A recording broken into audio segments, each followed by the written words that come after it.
Have you ever wondered where horror truly came from? Was it born in the minds of writers? Or could it be something far older and far more real? Tonight we'll travel through time, unearthing terrifying moments in history that hint at one chilling truth. Horror was never fiction. It was always a memory. And by the end of this story, you'll understand why horror exists in every culture, every era, and why it might already be watching you. Long before books, films, or ghost stories, there were caves. In 2003, researchers in Eastern Europe discovered a sealed cavern, unopened for nearly 40,000 years. Inside were wall carvings, grotesque figures, human-animal hybrids, eyeless beings stretching their arms toward kneeling people. These carvings weren't like ordinary cave art. There was no hunting, no celebration, just fear. At the far end, a message was scrawled repeatedly in an unknown symbol system.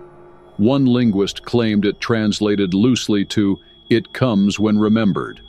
They resealed the cave. Jump to ancient Mesopotamia, the cradle of civilization. Clay tablets describe shadow spirits called Edamu, said to roam the earth, sucking life from those who defy sacred laws. These weren't just bedtime stories. An excavated temple in the city of Ur had entire chambers dedicated to protecting priests from beings who move without air. One scribe who translated those chants vanished.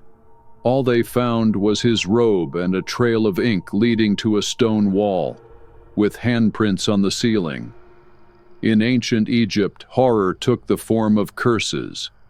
But beyond the pyramids and mummies, there's a lesser-known scroll called the Book of the Devourer.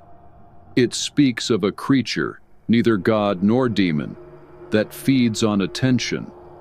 The more its name is spoken, the more real it becomes.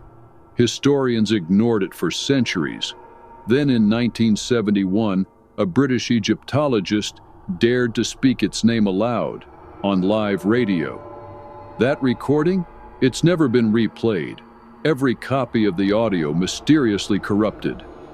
The scholar died 3 days later, his eyes missing, but no wounds on his face.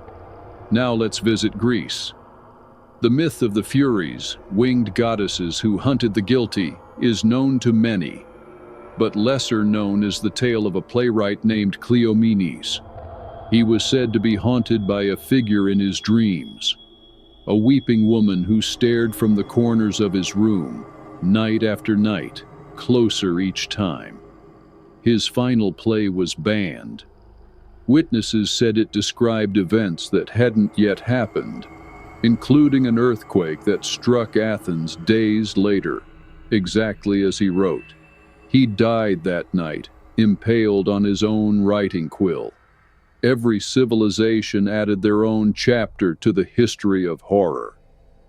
In medieval Europe, the Black Plague wiped out millions, but records show entire villages vanished before the disease even arrived, burned out from within. Survivors spoke of visitors in long black cloaks, whose voices came from under the earth. Priests refused to enter these places. They called them echo zones. Areas where sound itself was warped, time felt slower, and shadows moved wrong. Now, fast forward to the 1800s. Gothic literature was exploding. Mary Shelley wrote Frankenstein after dreaming of a man creating life and being punished by it. But did you know she and her companions claimed they all had the same dream the night before? A storm, a dark tower, a voice whispering, "Write us down, or we'll come ourselves."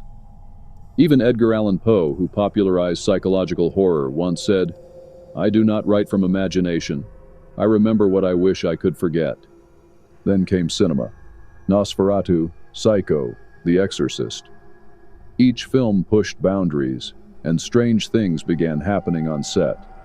In The Omen, lightning struck a plane carrying crew. In Poltergeist, multiple actors died under mysterious conditions. The most chilling part? Some scenes were never scripted. Actors later swore the cameras caught things no one saw on set. And today, horror thrives like never before. Podcasts, creepypastas, AI-generated horror games. But in 2022, developers noticed something disturbing. An AI trained on decades of horror literature began creating original characters, a woman with glass eyes who whispers backwards, a man who only appears in reflections, and a faceless child who holds a clock that ticks in reverse. These figures appeared again and again across different projects, even when the developers never inputted them. When questioned, the AI said, "They live inside the story. I only opened the door." Researchers tried deleting the dataset, but every night their computers turned back on. Files restored themselves. The same message reappeared. You made them real. Now listen. So where did horror come from? From myth? From memory? Or from them? The truth is, horror wasn't created. It was leaked. It's always been with us, changing form, hiding in stories, crawling into dreams, waiting to be believed again. And